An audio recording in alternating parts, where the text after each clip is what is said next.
This father told his son, if you want to be rich, the first step is to learn to save money. When your savings are full in the future, you can use it to study for a lawyer or a doctor. But when the boy came of age, he broke the jar in a hurry. Then he went to a pretty ant in the street and gave her his favorite toy. Afterwards, greed was like a tiny seed that took root in his heart. In order to save his money again, Moses got into the habit of stealing. But the strange thing was the boss found out about him. But he didn't tell the boy off. Une seconde.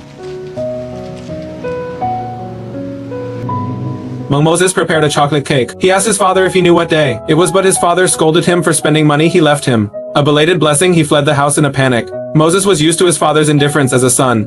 Moses was used to it. A starlet came to town to shoot a movie.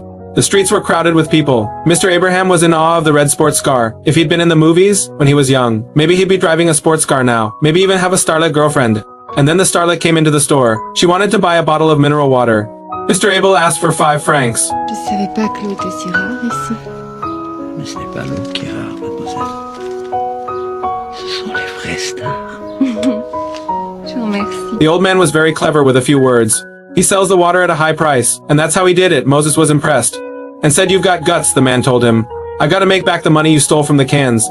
And when it all came out, Moses wanted to find a hole in the ground. But Abraham called him back. Moses bowed his head in shame. He confessed why he stole. Abraham taught him a smarter way to save money. This is an ordinary box of canned cat. Food tastes just like human canned meat. I'm sure your dad won't be able to tell. But don't eat it. This expiring bread is hard. But warm it up in the oven. It's okay to eat it again. Don't throw away the tea bags when you're done.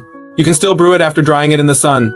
Mix some bad wine into the bottle every day, so you don't have to buy dad new wine after taking Abraham's advice. Moses served his dad a canned cat as if it were a meatloaf. The father took a wary sniff. He didn't notice anything unusual, put it in his mouth and chewed it. It tasted really good. He sliced off a piece and asked his son to try it. Moses lied and said he wasn't hungry. Why did he tease his father? Because he washed and cooked for him every day. But his father always looked at him the wrong way. Moses was a bit cold after his bath. He wanted to open the curtains to let the sunshine in, but dad ordered him to close them. The UV rays would yellow his book collection in this guy's eyes. Books were more important than his son's health. Hurt Moses the most was that dad always says his brother is better than him. He doesn't wander around every day like Moses, and he inherited his love of books. But the reality is that mom gave birth to Moses not long after she left home with his brother. He never knew what it was like to have a mother's love. And what's worse, even his father didn't like him. Moses' aggression has left him unable to express his love. He had a crush on the girl downstairs who threw hula hoops in order to get her attention.